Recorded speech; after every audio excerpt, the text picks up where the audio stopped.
wall squats either using an exercise ball or a foam roll up against a wall. So let me show you both of those options, okay, and a couple variations. So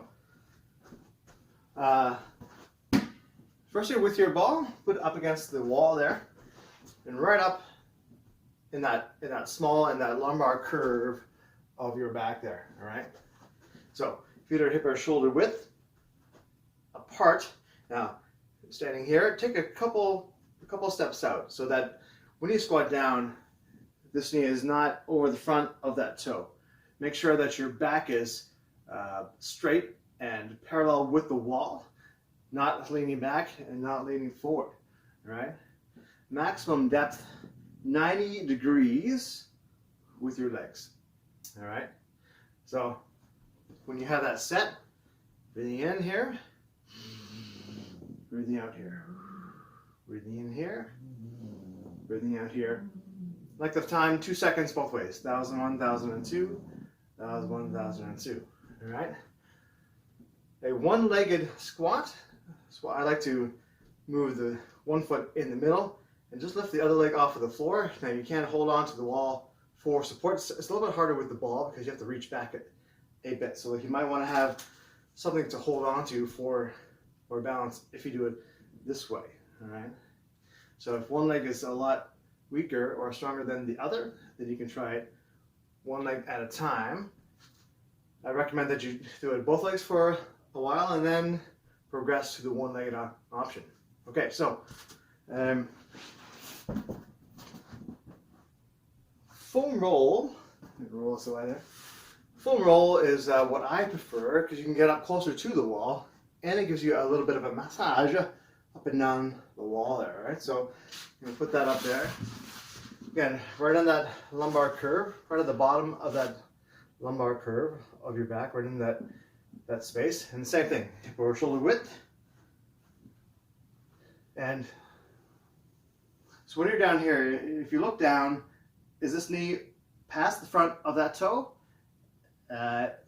If it is, just put the weight back more on your heels, right? If the weight is on your heels, for any squat, it should not be beyond that point. Now, you're not going to die. If it goes over, just not needed, not recommended if you don't have to do that. Now, if it's a sports specific training exercise for, say, like a catcher in baseball or maybe like a goalie in hockey, then maybe. But for the general population, knees not past the front of those toes. Right? So breathing in, maximum here, breathing out. Now your depth is up to you. So you can go down just like a quarter way, halfway, whatever that your range of motion would allow. Now, trying a one leg squat with this variation, it's easier to hold the wall there here for balance, right? Make sure that you keep that back straight and those abs tight for the whole time.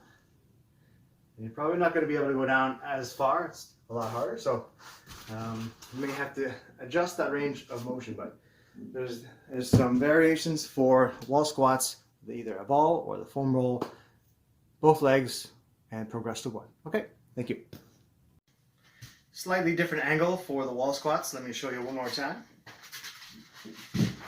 Foam roll against the wall. Again, in that lumbar curve, in that small of your back, feet are hip or shoulder width, back straight and abs tight, parallel with the wall.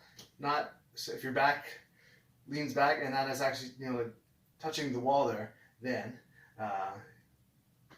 you need to readjust and make it parallel with the wall and not actually touching it. Okay, so with that in mind, feet are hip or shoulder width.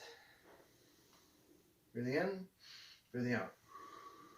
Breathing in, breathing out.